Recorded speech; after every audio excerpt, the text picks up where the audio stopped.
예, 안녕하십니까. 이 류근일 전 조선일보 주필이 조선닷컴과 뉴데일리의 유석춘과 장제원 보수 정책성 논쟁 해법이라는 칼럼을 기고했습니다. 참 과감한 칼럼이라고 저는 생각을 한 게, 탄핵을 주도한 장제원과 탄핵을 반대한 유석춘 사이에서 이론적 논리적 중재를 하겠다라는 이 칼럼인데 너무 과감하죠. 탄핵은 법적으로나 정치적으로나 박 대통령을 끌어내릴 거냐 말 거냐 양자택일의 문제지 중간이 나올 수가 없는 문제 아닙니까? 어렵잖아요. 지금 박 대통령이 정치적으로 좀 잘못했다라고 생각하는 사람도, 아니 저도 그 입장인데, 이게 끌어내릴 정도냐 아니냐의 판단은 딱 찬반 양보밖에 없는 거고, 끌어내릴 정도는 절대 아니다라고 해가지고 탄핵 반대를 하는 거 아닙니까? 근데 그 사이를 지금 논리적으로 치니까 전 제목만 보고 야 이거 너무 어려울 텐데 하다 보니 역시 너무 무리수를 두는 거예요, 논리적으로. 왜냐하면 박 대통령을 법적으로 탄핵을 하는 것은 잘못됐다라고 류근일 주필은 뭐 그렇게 생각할 거 아니에요. 지금까지 뭐 어쨌든 뭐 태극기 집회에도 나왔던 분이고. 그런데도 탄핵을 주도한 장제원의 입장을 두둔하려다 보니까 박 대통령의 정치적 실패를 엄청 확대 과장할 수밖에 없게 돼 있는 거죠. 이 논리는 뭐냐? 홍준표식 논리예요. 홍준표가 헌법재판소의 탄핵 선고는 잘못됐다라고는 여러 번 얘기했단 말이죠. 근데도 박근혜는 춘향인 줄 알았지만 향단이 탄핵 당해도 싸다. 이렇게 된단 말이죠. 이렇게 정치적 실패를 100배 이상 과장할 수밖에 없어요. 그래야지만 대통령 목을 친 탄핵 세력에게 면죄부를 줄 수가 있는 거거든요. 탄핵 당해도 싸다라고 말을 해야 된단 말입니다. 이 논리가 되면은. 그러니 류근일 씨의 칼럼이 전부 다 박 대통령이 정치적으로 탄핵당해도 싸다는 거를 쫙 쓰는 겁니다. 쫙 쓰는 거예요. 근데 이게 사실은 다 사실로 확인되지 않은 것들입니다. 자, 박근혜 전 대통령은 정무수석과 외교안보수석을 10개월씩이나 만나지 않았다. 이거 팩트 맞아요? 정무수석과 외교안보수석을 10개월씩 만나지 않았습니까? 아니죠. 만나긴 만났는데 독대를 했냐 안 했냐 가지고 약간의 진실 논란이 있었을 뿐이죠. 만나긴 만났는데 단독으로 만나가지고 한두 시간 동안 얘기를 했냐 안 했냐를 물어보니까 했는지 안 했는지 왔다 갔다 한다.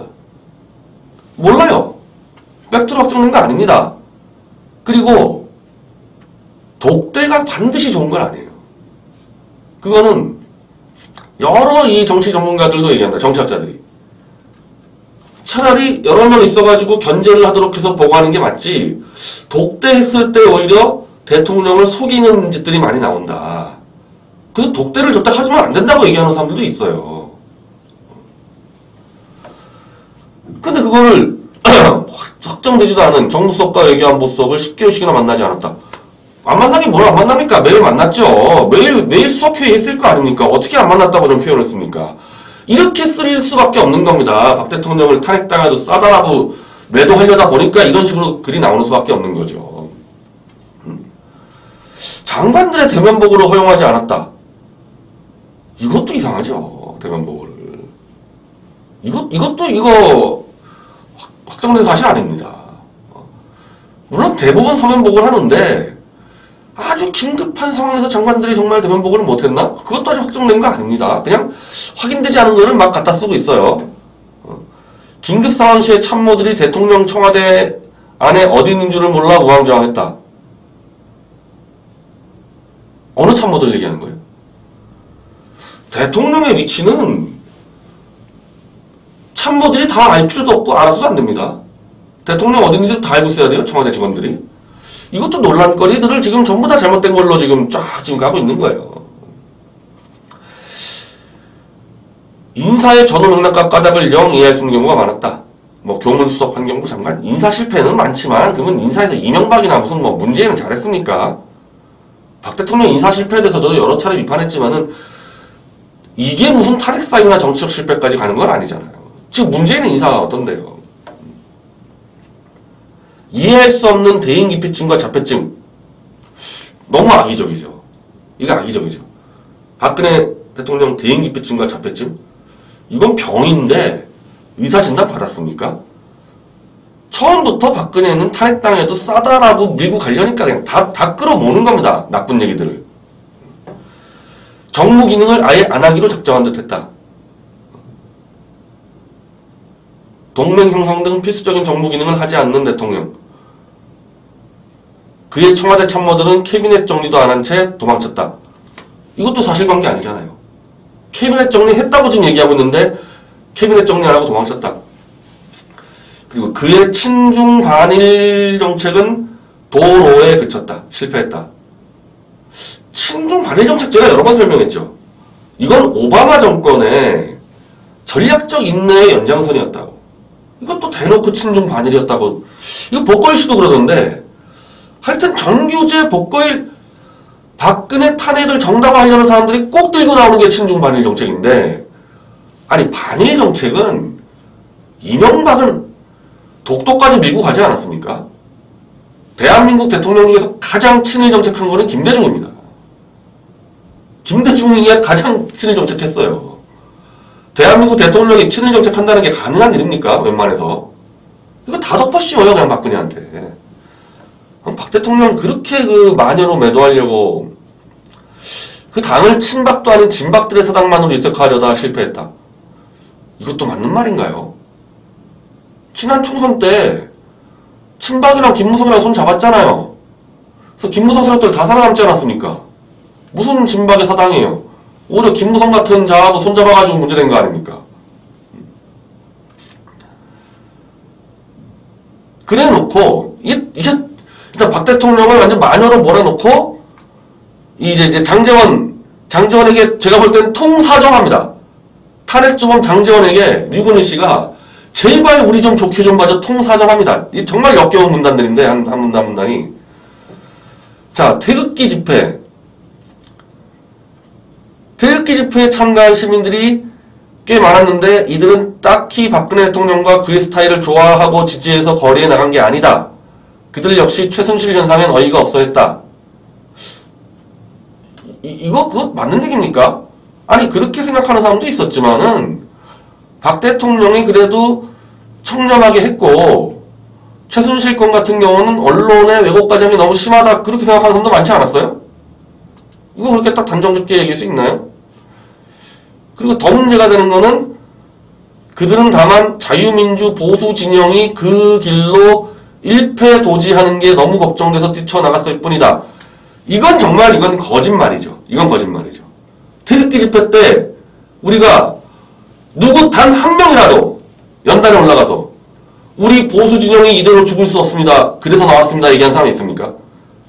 전부 다 올라가서 사기 탄핵, 거짓 탄핵, 진실을 찾자고 얘기했지. 누가 류근일, 정규재, 유석춘 같은 사람이 포진되어 있는 그 낡은 보수파리들 진영들 무너지는 거 그거 살리려고 태극기 집회 나왔다고 떠든 사람 있어요? 아, 한 명 있네요. 저쪽 청계천파들.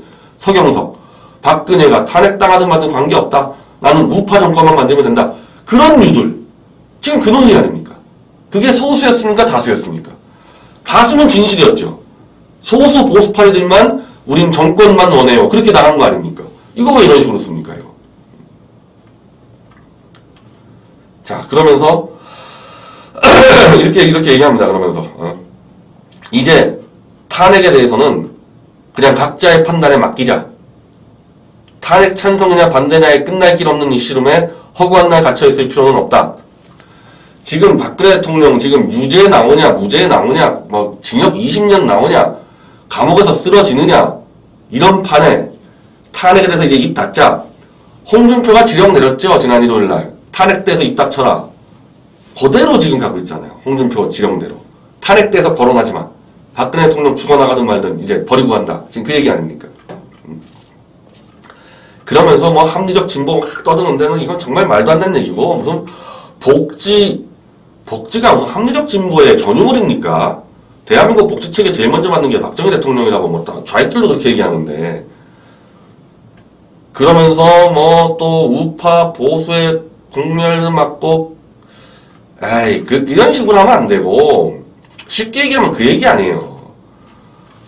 탄핵 세력 김무성, 뭐 유승민 이렇게 다 합쳐서 어떻게 해서든지 버텨서 한번 또 아래 털어야 되는데, 자꾸 탄핵의 진실을 얘기하니까 이건 찬반 양론밖에 없지 않습니까? 이게 끼는 한은 도저히 저 탄핵 세력과 손을 잡을 수 없으니까 이제 박근혜 대통령은 탄핵당해도 싼 사람이니까 다 잊고 버리고 다시 한번 뭉쳐가지고 우리가 해먹자. 딱 요약하면 이거 아니에요. 이게 유곤이라는 보수 진영의 원로의 글입니다. 이분 혼자 생각이겠어요, 이게? 이분 혼자 생각이어서 이렇게 나왔겠습니까? 다 연결되어 있는데 유석춘 혁신위원장 여기하고 관계없겠습니까? 정규제 관계없겠어요? 그렇게 가는 거예요. 이래놓고 또 서경석 이 태극기 파리들은 조원진 세력만 빼놓고 또 태극기 집회하겠다. 후원금은 또 받겠다는 겁니다. 태극기 집회 해가지고 또 박 대통령 팔아서 후원금 받을 건 받고 위에서는 탄핵으로 손잡아가지고 또 권력도 누리고 양팔 양다리 갖다 대가지고 다 해먹겠다는 거 아니에요. 태극기 집회를 하지 말던지요. 그러면은 유군일 씨 이렇게 얘기해야 될 거 아니에요. 박 대통령 입고 가려면은 저기 보수파리 태극기 파리들 갑자기 그 말미대로 조원진 세력이 박 대통령 무대석방 운동 나가니까 박근혜 거론도 하는 사람들이 갑자기 또 뭉쳐가지고 태극기 집회한다. 이런 사람들을 공격해야 될 거 아닙니까? 당신들 다 박근혜 대통령 거론하지 마라. 이제 탄핵 다 잊고 우리끼리 가자. 8월 15일 날 이 보수파리들이 또 대한문 서울광장에서 자유한국당 또 애들까지 불러가지고 지금 태극기 집회 한다고 난립니다. 우리가 하니까. 유근혜 씨는 그럼 그 사람들을 왜 공격 안 해요? 박근혜 파리들. 저는요, 박근혜 파리들 말은 안 하는 것보다 하는 게 낫다. 우리도 서명 받지만은 저쪽도 서명 받아라. 어차피 나중에는 명단은 뭐 숫자를 합쳐버리면 되는 거니까. 그거 다 좋은데 그러면은 이제 이런 걸 하지 말라는 거예요. 박 대통령 무대석방 태극기 집회를 하면서 또 정치적으로는 박근혜 버리고 가자. 탄핵으로 손잡으려고. 이게 지금 한 세력이 할 수 있는 게 아니지 않습니까? 이게 바로 홍준표가 만들어 놓은 머리 둘 달린 괴물의 진실 아니에요. 이것저것 다 잡아서 결국 아무것도 못하게. 홍준표 혼자와 그 패거리들만 끝까지 해먹으려는 아무 변화도 못 일어나게. 이번 8월 15일 집회 솔직히 왜 합니까? 자유한국당 왜 들어옵니까? 조원진 태극기 세력이 자꾸 올라가니까 그거 물타기 하려고 들어오는 거 아니에요? 그렇게 하더라도 하십시오. 하고 우리는 대학문이든 서울광장이든 태극기 집회하는 세력에 우린 여러 차례 요청했습니다. 돈통만 돌리지 않으면 우리 함께 하겠다. 근데 대놓고 서경석 씨가 조원진만 빼고 다 뭉치겠다. 그게 뭐겠냐는 겁니다. 저희가. 물론 서경석 씨 쪽은 돈통을 돌리니까 우리랑 같이 할 수는 없어요. 하지만 왜 조원진하고 같이 하면 안 되죠? 박근혜 대통령 무대석방 태극기 집회 8.15 하는 거를 왜 조원진 세력만 같이 하면 안 됩니까? 서경석 씨, 유근일 씨. 답해보세요. 왜 안 되죠? 하나밖에 없죠. 홍준표에 찍히니까 그거 아닙니까? 조원진 쪽과 손잡으면은. 우리가 지금 1000만 서명 운동하는 게 박 대통령에 도움이 됩니까? 안 됩니까? 박 대통령 무대석방만 순수하게 생각하고 있으면은 왜 조원진 세력과는 같이 못하겠다는 거예요. 우린 돈통만 돌리지 않으면 다 같이 하자 그랬는데. 이제 그만들 하십시오. 그 원로들이 무슨 뭐 20, 30대 그 장사치들처럼 잔수 쓰고 잔머리 쓰고 정치 브로커들 짓하고 좀 그러지 마세요 좀. 아니면 은퇴들 좀 하시던지. 이게 지금 도움이 되는 글이에요 이게? 보수 진영에 이런 식의 글이. 아니면 정정당당히 논쟁을 하던지. 계속 뒤에서만 음해하고 정치 공작판 짜고. 이거 안 됩니다. 이번 기회에 보수 완전히 들어엎어야 돼요. 박정희 대통령이 5.16 혁명할 때요. 군에 있는 그 낡은 군 시니어들 그 꼴 보고 젊은 사람들과 혁명한 겁니다.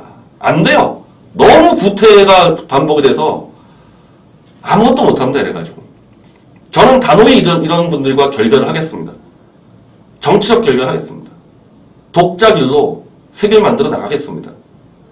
우리 믿고 지지해 주시기 바랍니다. 감사합니다.